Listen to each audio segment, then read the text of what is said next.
Toi, j'espère que tu vas bien. Aujourd'hui, c'est un plaisir pour moi de te retrouver. Alors aujourd'hui, je vais aborder avec toi un sujet assez sensible, la fausse couche.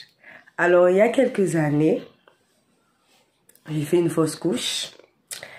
Et avant ça, j'avais rencontré un jeune homme. Tout se passait bien, on était heureux. Je me suis dit, enfin, le Seigneur a envoyé quelqu'un pour moi qui va m'aimer, me considérer à ma juste valeur. À cette époque-là, j'étais pas encore, voilà, je marchais pas encore avec Christ, je connaissais pas qui était Christ. Donc, je vivais ma vie, voilà, selon moi, selon mes émotions, selon mes envies, selon ce que je pensais être bien pour moi. Puis au début de cette relation avec ce jeune homme, tout se passait bien. Il était gentil, on apprenait à se connaître, on sortait ensemble. C'était wow, je me suis dit, mais en fait, Seigneur, tu réponds à mes prières. Tu réponds à mes prières après plusieurs années de souffrance. Voilà, tout se passait bien. Jusqu'au jour où je tombe enceinte. Alors là, les choses ont complètement changé. La relation, voilà, elle a commencé à se dégrader petit à petit. Voilà, donc il y a des tensions qui ont commencé à se mettre en place dans le couple. Ça devenait de plus en plus compliqué. Voilà, on se pose beaucoup de questions. On se dit, mais est-ce que je vais être à la hauteur? Je suis pas prête et tout. Mais bizarrement, à cette époque-là, voilà, malgré que j'étais pas encore dans le Seigneur, voilà, on se fréquentait, voilà, on avait des rapports. Il y avait quelque chose qui me disait non, il faut pas en fait que j'emprunte cette voie-là. Il faut pas que je fasse des rapports avec cette personne non protégée. Donc voilà, donc même des fois, quand on marche pas avec le Seigneur, quand on n'est pas en Christ, on a cette voix intérieure en nous du Saint-Esprit qui nous convainc en fait de pas faire cette chose. Mais comme à l'époque, je connaissais pas qu'est-ce qu'était le Saint-Esprit, entendre la voix de Dieu, voilà. Donc, j'avais cette conviction intérieure qui me disait qu'il fallait pas. Mais bon, qu'on est amoureux, amoureuse, on est dans le feu de l'action, on se dit non, cette personne ne pourra jamais me faire de mal. C'est la personne que j'aime. Puis, voilà, donc ça commençait à devenir de plus en plus compliqué. Puis, j'avais prévu à cette même période de partir en vacances aux Antilles. Et puis, durant, on va dire, cette période de grossesse, j'étais dans le déni, quoi. Je me disais, mais voilà, quoi, j'y croyais pas, je suis vraiment enceinte et tout. Donc, pour moi, c'était vraiment quelque chose de très compliqué. Et même la personne aussi, je voyais qu'elle avait changé vis-à-vis de moi. Donc, tout l'amour, l'attention au début, avant la grossesse, voilà, c'était vraiment différent. Et je me sentais seule. Je me sentais vraiment délaissée. Et tout en sachant à cette époque, voilà, je pensais, en rencontrant quelqu'un, j'allais être heureuse malgré mon passé, malgré mes problèmes, mais non. C'était, on va dire, comment dire, c'était un semblant dans le sens que je me disais, en ayant rencontré cette personne, j'allais être heureuse, j'allais être bien dans ma vie. Mais comme le problème de fond, mon passé, les souffrances, les blessures n'étaient pas guéries, donc ça impactait après par la suite dans ma relation. Et puis en étant en vacances là-bas, voilà, en étant dans cette phase de mal-être, de déni, l'enfant il est là, il grandit, les choses suivent son cours. Et arrivé un moment, je constate que, on va dire à peu près 5 mois de la grossesse, je constate que je perdais du sang. Et puis j'ai décidé, voilà, d'appeler les urgences, voilà, pour savoir qu'est-ce qui se passe. Et on va dire c'était une situation vraiment douloureuse, surtout à cette époque-là, la personne que je fréquentais, elle était en France. Moi, j'étais, voilà, moi j'étais aux Antilles. Voilà, j'étais en vacances. Donc, on va dire, j'ai vécu un peu la situation, la souffrance, la douleur seule. Et puis, arrivé à l'hôpital, on vous fait une batterie d'examens pour savoir qu'est-ce qui se passe. Vous êtes manipulé, tripoté, touché un peu de partout. Et c'était très compliqué quand vous passez de médecin en médecin, de gynécologue, vous sentez tripoter à l'intérieur de vous, très désagréable. Et puis après, ils m'ont dit que le liquide en fait que retenait l'enfant ne peut plus rester, ne reste pas. Et donc du coup, bon, je devais rester là à l'hôpital en observation, etc. Et puis arrivé au moment, ils m'ont dit, en gros, on peut rien faire pour vous. Vous devez rester là à l'hôpital et on va dire attendre que l'enfant meure en vous, décède. Et je vous dis pas en fait la souffrance dans votre âme, dans votre esprit, dans votre corps. Vous êtes là, vous dites que voilà, vous êtes là, vous attendez que les jours passent, vous attendez que l'enfant meure et qu'on puisse l'expulser. Et puis je me rappelle les premiers jours que j'étais à l'hôpital, quand on est venu me faire les examens. Et on mettait, on va dire, je sais pas comment ça s'appelle, mais pour écouter le cœur de l'enfant. Et j'entendais le cœur de l'enfant battre, vous avez toutes les sensations, vous sentez que l'enfant il bouge en vous, etc. Et puis subitement, il n'y a plus rien. Et on va dire, c'était la première fois de ma vie que je ressentais des douleurs aussi horrible. C'était la première fois pour moi que je ressentais des douleurs aussi horribles. J'avais déjà souffert, j'avais déjà ressenti des douleurs, mais c'était inimaginable. Puis je crois au bout de 2-3 jours arrivés, tellement que c'était horrible, je dormais pas la nuit. On m'avait donné de la morphine, on va dire, le calmant le plus fort pour la douleur. Je dormais pas de la nuit. Et puis arrivé un moment, je pouvais plus, j'ai appelé l'infirmière. Et puis ils m'ont dit, ça y est quoi, c'est la fin. C'est la fin. C'est la fin et puis c'est vrai que j'en parle là. C'est un sujet que j'ai jamais vraiment parlé de ça avec mes proches ou des personnes qui me connaissent. Arrivé la fin, il va falloir expulser l'enfant. Et puis, quand ça s'est passé, on est venu me chercher. On arrive dans la salle de travail. Il faut pousser. Il faut pousser. Et puis, il y a quelque chose qui m'a marqué. C'est une sage-femme, elle me dit, mais pourquoi vous poussez comme ça? Votre enfant, il est mort. Donc, vous imaginez le choc mental. L'enfant, il est mort. Et puis, quand ça s'est passé, ils ont expulsé cet enfant. J'ai même pas eu le temps de voir cet enfant, de voir l'enfant, de le contempler pour une dernière fois, qu'ils m'ont vite pris et m'ont ramené non, avant tout ça, quand l'enfant est sorti, voilà, j'ai pas eu le temps de le voir, on l'a pris vite fait, on me l'a montré. Ils m'ont demandé si je voulais prendre ses empreintes. J'ai pris ses empreintes et j'ai ma mère qui était là. J'ai dit à ma mère, prends une photo pour moi vite fait. Elle a pris la photo pour moi vite fait. Et voilà, ils sont partis, ils ont emporté l'enfant. Mais le problème qui s'est posé, c'est que le placenta ne sortait pas. Ça sortait pas, j'étais là, je sentais que je perdais du sang. Je perdais du sang. Je me vidais de mon sang. Je comprenais pas ce qui se passait. Et puis on m'a pris. J'avais tous les médecins autour de moi. Oui, ça va madame, vous allez bien. Je comprenais pas qu'est-ce qui se passait. Et puis ils m'ont endormi, ils m'ont opéré. Ils m'ont fait une opération. Et après cette opération, ça s'est mal passé. J'ai fait une infection.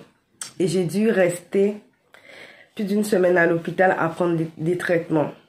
Mais vous savez, dans cette période difficile que j'ai pu vivre, c'est là où l'amour de Dieu est grand. Même si nous abandonnons Dieu, même si nous le rejetons, mais il est là toujours, il sera toujours là pour nous. Et vous savez, durant cette période-là, quand, voilà, j'avais perdu du sang en arrivant à l'hôpital, il y a un médecin qui m'a dit, jusqu'à maintenant j'y pense, je suis choquée.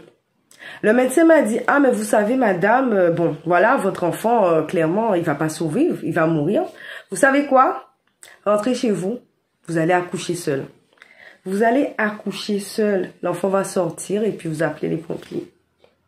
Et là, c'était l'œuvre du diable parce que vous imaginez, si j'étais rentrée chez moi, oh Jésus, j'étais rentrée chez moi,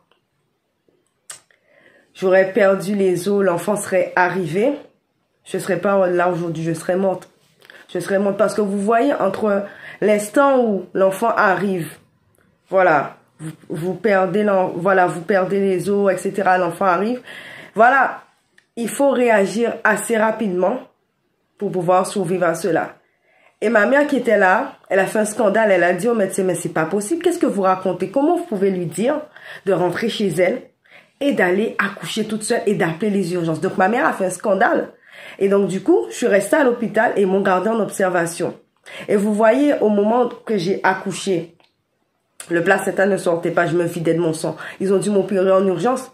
Mais si j'étais restée chez moi, je ne serais pas vivante aujourd'hui. Donc la grâce de Dieu, même si nous rejetons Dieu, même si nous l'abandonnons, mais lui, il nous abandonne pas, il nous aime.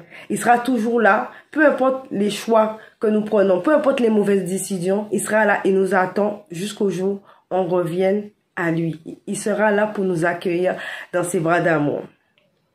Il était là, dans cette situation, dans cette épreuve où je me suis retrouvée seule, parce que quand vous vivez cette épreuve-là, ça, vous êtes là, vous êtes seul, et la personne, elle n'est pas là avec vous. Vous souffrez intérieurement, vous comprenez pas ce qui se passe, vous êtes un peu dans le déni, dans la souffrance. Et puis après, quand ils m'ont opéré, je me suis réveillée, je suis restée une semaine à l'hôpital, le temps que l'infection soit guérie. Voilà, c'était un choc pour moi. En passant d'une grossesse de 7 mois et puis subitement plus rien, vous sentez un vide à l'intérieur de vous, plus les petits pieds qui bougent. C'était terrible. C'était terrible. Et Dieu, il sait ce qu'il fait. Peu importe ce que vous vivez, Dieu fait toutes choses belles en son temps. Et toutes choses concourent au bien de ceux qui aiment Dieu. Dieu fait toutes choses belles en son temps. Puis quand je suis sortie de l'hôpital, voilà, j'ai pu prendre contact avec cette personne, voilà. Et voilà, puis cette personne me dit, mais tu sais, finalement, on va se séparer. On va se quitter. On va se quitter. Donc vous imaginez le choc. Après avoir perdu cet enfant, je me suis dit, ça y est, la personne que je pensais être l'amour de ma vie m'abandonne. Le désespoir, la tristesse. Je me rappelle ce jour-là, je pleurais toutes les larmes de mon corps. Et ma mère me disait, tu sais quoi, arrête de pleurer. Tu viens de sortir de l'hôpital, tu viens d'accoucher un enfant. Si tu fais une crise là, tu peux t'en aller. Arrête de pleurer. Le choc pour moi. Et je voyais dans cette souffrance, j'essayais on va dire, de reconquérir le cœur de la personne, qu'elle reste avec moi. Mais la personne m'a dit une chose. Elle m'a dit, tu sais, tu n'es pas une mauvaise personne, mais tes souffrances du passé, voilà, t'as sombri. Et au début, il y a quelques années, je le comprenais pas. Je le comprenais pas parce que pour moi, je me disais, c'était l'homme de ma vie, il me comprenait quand je lui parlais de mes problèmes, de mes situations. Il me comprenait. Il était là pour moi. Mais sans me rendre compte qu'à cette époque-là, quand j'étais avec lui, je lui racontais mes problèmes et tout. Ça le faisait peur. Parce qu'il faut dire qu'à cette époque-là, j'avais vraiment des idées noires. Quand des situations compliquées venaient à se présenter, voilà, j'avais des idées noires. Et sans même me rendre compte, comme on dit la Bible, la mort et la vie ont au pouvoir de la langue. Donc, je répétais des choses négatives, je répétais des choses noires et tout. Mais avant que tout cela se produise, j'avais fait un rêve et j'avais rêvé que je perdais cet enfant. J'avais rêvé que, voilà, je perdais cet enfant. Donc, le Seigneur me parlait déjà à cette époque-là. Puis la personne, voilà, elle a décidé de me quitter. Et tout en sachant à cette époque-là, Voilà, j'étais en France, mais arrivé un moment, j'avais plus d'endroit où aller. Donc, on va dire, je devais être chez cette personne avec le bébé, etc. Et puis, subitement, voilà, tous les efforts, les attentions que la personne faisait pour moi, pour m'aider, mais finalement, plus d'efforts puisque on avait plus de, comment dire, quelque chose qui nous liait, qui nous attachait. Elle devait m'aider aussi pour le billet parce qu'à cette époque-là, je travaillais plus et tout, etc. Et heureusement, Dieu merci, je remercie le Seigneur tous les jours de ma vie, qu'il a permis que ma mère soit toujours là et qu'elle vive assez longtemps. Donc c'est pour ça qu'il faut respecter une mère. Et en plus, je fais cette vidéo, demain c'est la fête des mères. Peu importe ce que vous avez vécu, peu importe comment est vos mères, aimez vos mères, chérissez-les. Parce que Dieu dit, quand tu honores ton père et ta mère, tu vivras longtemps. Et grâce à ma mère, après cette période difficile, compliquée, je suis restée un petit temps aux Antilles pour me remettre. Et le Seigneur m'a donné la force avec ma mère qui m'a aidé à reprendre mon billet, à repartir et à retourner en France. À retourner en France, quoi, à reprendre le cours de ma vie. Et puis malgré cette situation difficile où la personne m'avait délaissée, voilà, j'ai essayé de reprendre contact avec lui, mais je voyais que c'était pas pareil, quoi. C'était pas pareil, puis même quand je venais chez la personne, je sentais, on va dire que elle était fatiguée de moi, elle voulait plus de moi. Même une fois, elle me disait, oui, mais bon, en gros, elle m'a fait comprendre indirectement, ne viens plus chez moi parce que je travaillais à la gare en tant qu'agent d'accueil. Donc, je travaillais dans différentes gares et des fois, en fait, je travaillais dans sa ville, à la gare de sa ville. Donc, je lui disais, est-ce que je peux rester chez toi et tout, etc. Et puis, un moment, il m'a dit, mais pourquoi tu vas pas dormir chez tes amis? Donc, j'ai dit, ok. J'ai pris une décision de couper les ponts, avec cette personne. Mais comme je le disais tout à l'heure là, le Seigneur fait toutes choses belles. Parce que je me dis, si à cette époque-là, oui, j'aurais eu cet enfant, quel type de mère que j'aurais été? Qu'est-ce que j'aurais pu donner à mon enfant en étant une femme brisée, en étant une femme meurtrie? Qu'est-ce que j'aurais pu apporter à mon enfant? J'aurais transmis des bagages mentaux, des bagages psychologiques et spirituels, des souffrances à mon enfant qui n'avait rien demandé. Et je remercie Dieu parce que je sais qui j'étais avant, la femme brisée, la femme dépressive, la femme suicidaire, qui pensait qu'en ayant rencontré le soi-disant prince charmant, que ça allait oublier, effacer son passé, alors que c'était juste un mensonge pour cacher la réalité des choses, de ce qu'il y avait de plus profond. Quel genre de mère que j'aurais été? Qu'est-ce que j'aurais pu apporter à cet enfant? Avec des traumas, avec des blessures, tout en sachant que j'étais une femme aussi qui avait été abusée par de nombreux hommes, qui avait été battue, qui souffrait de l'abandon de son père. Une enfance très toxique et violente, avec des cris, pas de communication. Qu'est-ce que j'aurais pu donner à cet enfant? Inconsciemment, j'aurais reproduit les mêmes cycles de mes parents. Voilà, les choses que je ne voulais pas, je l'aurais reproduit. Voilà, j'aurais reproduit des schémas, des souffrances à mon enfant. Donc, je remercie Dieu. Aujourd'hui, je dis à Dieu merci. Ça a été difficile, très compliqué, mais je remercie Dieu. Qu'est-ce que j'aurais pu donner à cet enfant? Et c'est pour ça que je fais cette vidéo pour vous dire, il est important, chères femmes qui m'écoutez, femmes de Dieu, femmes tout court, l'importance de guérir de ces blessures, de guérir de ces traumas pour ne pas le transporter et les donner à ses enfants et ainsi les transporter aussi dans sa relation future. Parce que c'est comme, on va dire, une bombe à retardement. C'est caché et puis il va suffire une situation qui tout va exploser. Le rejet, la souffrance, la douleur. Donc, je remercie le Seigneur de cette situation compliquée parce que je sais que j'aurais pas été une bonne mère. J'aurais pas pu donner à cet enfant ce que j'aurais aimé lui donner à ce moment-là.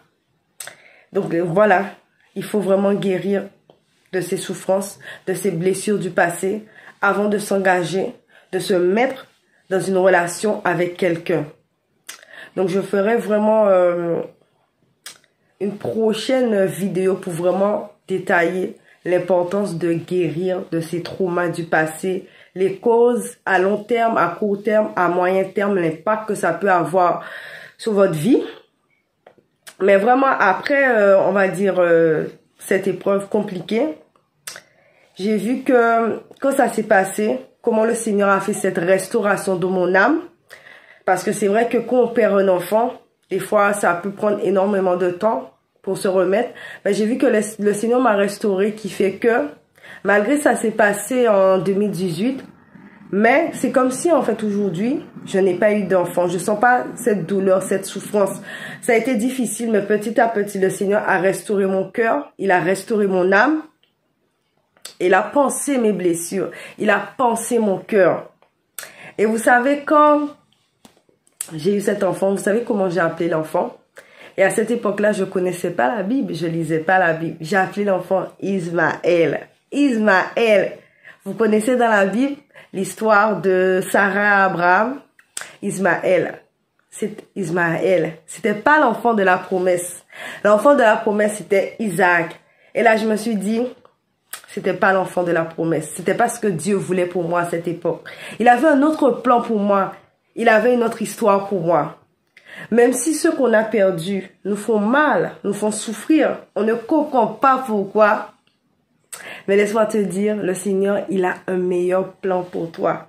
Peu importe ce que tu vis aujourd'hui, ton mari, ton compagnon t'a abandonné après une situation difficile. Mais sache que Dieu, il a un meilleur plan pour toi. Ce que tu as perdu te fait mal, mais sache que ce qui vient devant est encore meilleur. Ce que le Seigneur a pour toi est encore meilleur. Il a des plans de paix, comme il le dit dans sa parole, des plans de paix et de bonheur. Donc là, aujourd'hui, je vois comment le Seigneur, il a restauré mon cœur, il a restauré mon âme de cette situation. Petit à petit, il a guéri mes blessures. Il m'a aidé à pardonner à cette personne, à oublier, à faire un trait sur le passé. Donc c'est pour te dire, toi peut-être qui as vécu une fausse couche, quelque chose de compliqué, n'abandonne pas. Le Seigneur, il a son dernier mot. Tiens bon. Jésus t'aime. Il t'aime. Il a des plans de paix pour toi. Tiens bon. Le Seigneur est merveilleux. Je lui dis merci parce que, voilà, je sais d'où il m'a sorti. Qu'est-ce qu'il a fait pour moi. Je le remercie. Et je te dis à bientôt et je prie pour vraiment que le Seigneur, il te bénisse, il te touche, il restaure ton cœur, il pense tes blessures, voilà. Il met en lumière ces choses encore qui sont enfuies dans le passé, qui peuvent être un frein à ta vie, qui peuvent être un frein à ta relation, qui peuvent être un frein à ton épanouissement. Et je te dis à bientôt. Que Dieu te bénisse.